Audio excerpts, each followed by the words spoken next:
ಇದು ರಾಜಕಾರಣವಲ್ಲ, ನಗ್ನ ಗೂಂಡಾಗಿರಿ. ಮಹಿಳಾ ಅಧಿಕಾರಿಯನ್ನೇ ಟಾರ್ಗೆಟ್ ಮಾಡಿ ಬೆಂಕಿ ಹಚ್ತೀನಿ, ಚಪ್ಪಲಿಯಿಂದ ಹೊಡಿಸ್ತೀನಿ ಅಂತ ಬೆದರಿಕೆ. ಅಧಿಕಾರ, ಹುದ್ದೆ, ಪಕ್ಷ ಎಲ್ಲವನ್ನ ಮರೆತು ಬಾಯಿಗೆ ಬಂದಂಗೆ ಬೈದ ನಾಯಕ. ಶಿಡ್ಲಘಟ್ಟದಲ್ಲಿ ಸಿಕ್ಕಿದೆ ಕಾಂಗ್ರೆಸ್ ಮುಖಂಡನ ನಿಜ ಮುಖ. ಬ್ಯಾನರ್ ಏನೋ ಬಿಚ್ಚಿದಿರಿ ಅಂತಂದ್ರೆ ಬಂದು ಬೆಂಕಿ ಹಚ್ಚಿಸ್ಬಿಡ್ತೀನಿ ಅಂತ ಹೇಳಿದೀನಿ. ನಾನು ಇನ್ನ ಒಳ್ಳೆತನ ನೋಡಿದೀನಿ, ಕೆಟ್ಟತನ ನೋಡಿಲ್ಲ. ಸರ್ ಒಂದ್ ನಿಮಿಷ ಬಂದು ಹೊಡಿತಾ ಇದ್ರೆ ಚಪ್ಪಲಿ ಹೊಡಿಸ್ಕೊಬೇಕು ಸರ್.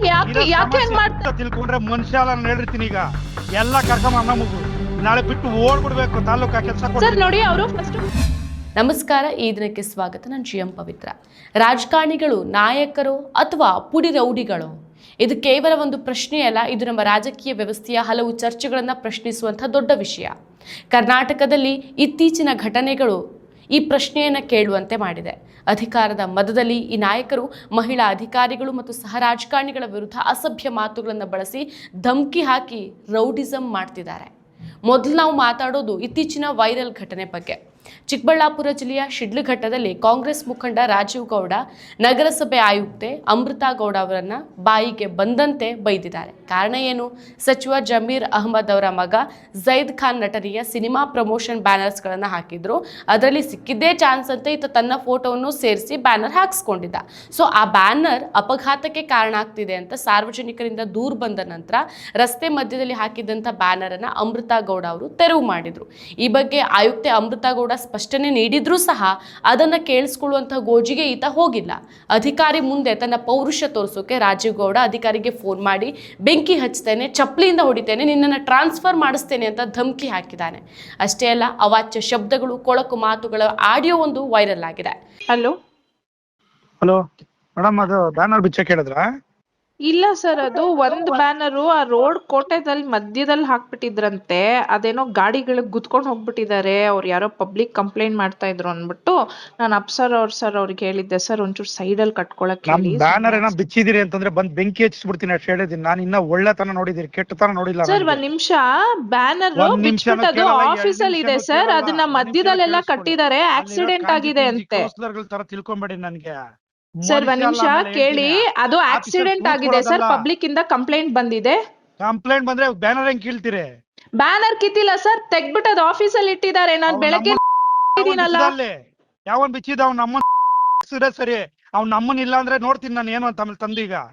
ಸರ್ ನೀವ್ ಹಂಗೆಲ್ಲ ಮಾತಾಡ್ಬೇಡಿ. ಅದ್ ನಮ್ ಎಂಪ್ಲಾಯೀಸ್ ಗಳು ಬಿಚ್ಚಿರೋದು, ಅಲ್ಲಿ ಆಕ್ಸಿಡೆಂಟ್ ಆಗಿದೆ, ಅದಕ್ಕೆ ತೆಗ್ದಿಟ್ಟಿದ್ದಾರೆ ಸರ್ ಆಫೀಸ್ ಅಲ್ಲಿ. ಅದನ್ನ ತಿಳ್ಕೊಂಡ್ರೆ ಮನುಷ್ಯ ಅಲ್ಲ ಹೇಳಿರ್ತೀನಿ. ಈಗ ಎಲ್ಲ ಕರ್ಕೊಂಡ್ ನಾಳೆ ಬಿಟ್ಟು ಓಡ್ಬಿಡ್ಬೇಕು ತಾಲೂಕಾ ಕೆಲಸ. ಸರ್ ನೋಡಿ, ಅವರು ಫಸ್ಟ್ ಪರ್ಮಿಷನ್ ಅಪ್ಲೈ ಮಾಡಕ್ ಹೇಳಿ. ಏನು ಮಾಡಿಲ್ಲ, ಬ್ಯಾನರ್ ಇಲ್ಲಿಗಲ್ ಕಟ್ಬಿಟ್ಟು ಹೋಗಿದ್ದಾರೆ. ಅದ್ ಅಟ್ಲೀಸ್ಟ್ ಸೈಂಟಿಫಿಕ್ ಆಗು ಕಟ್ಟಿಲ್ಲ ಸರ್. ಮಧ್ಯ ರೋಡ್ ಅಲ್ಲಿ ಕಟ್ಟಿದ್ದಾರೆ. ಆಕ್ಸಿಡೆಂಟ್ ಆದ್ರೆ ನಾವ್ ರೆಸ್ಪಾನ್ಸಿಬಲ್ ಆಗಿರ್ತೀವಿ ಅದಕ್ಕೆ.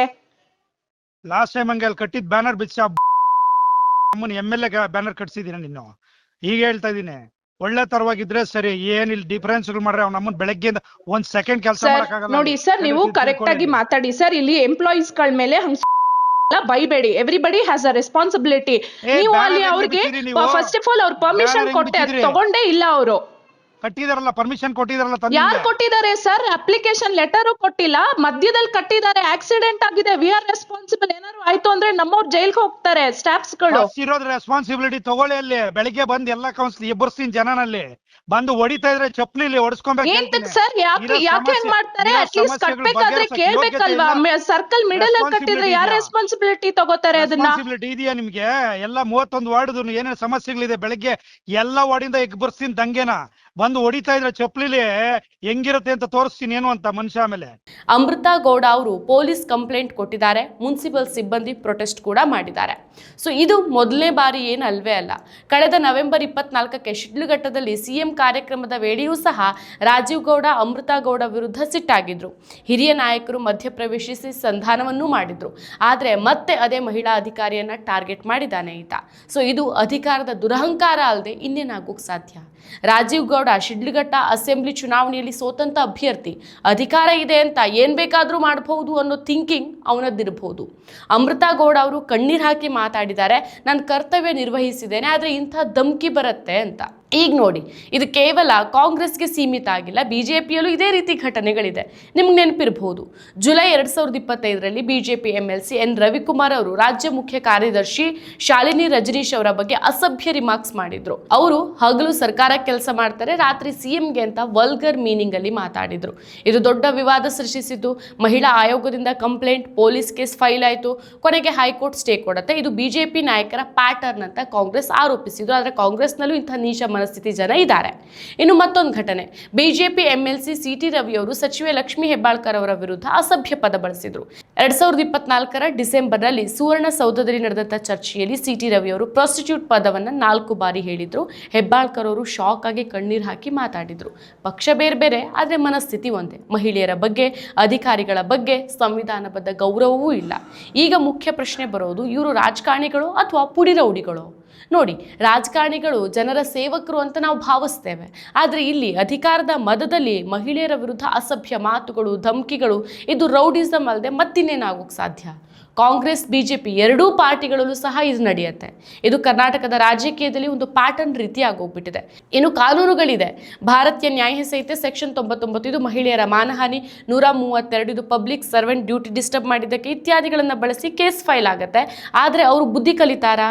ಕಾನೂನಿನ ಬಿಸಿ ಮುಟ್ಟಿಸದೇ ಇದ್ದರೆ ಅವ್ರಿಗೆ ಬುದ್ಧಿ ಬರೋದಿಲ್ಲ ಅನ್ನೋದಂತೂ ಸತ್ಯ.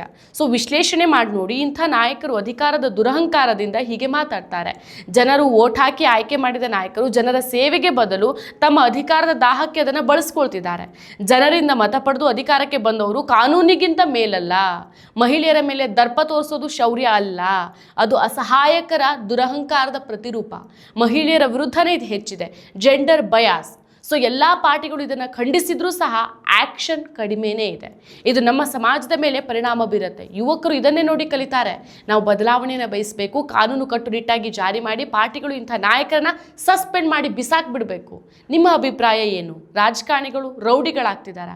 ಕಮೆಂಟ್ ಮಾಡಿ ತಿಳಿಸಿ. ಮತ್ತಷ್ಟು ವಿಶೇಷ ವಿಡಿಯೋಗಳನ್ನು ನೋಡಲು ಮತ್ತು ಹೊಸ ವಿಡಿಯೋಗಳ ಬಗ್ಗೆ ತಿಳಿಯಲು ಈ ದಿನ .com ಯೂಟ್ಯೂಬ್ ಚಾನೆಲ್ ಸಬ್ಸ್ಕ್ರೈಬ್ ಮಾಡಿ ಮತ್ತು ಬೆಲ್ ಐಕಾನ್ ಕ್ಲಿಕ್ ಮಾಡಿ.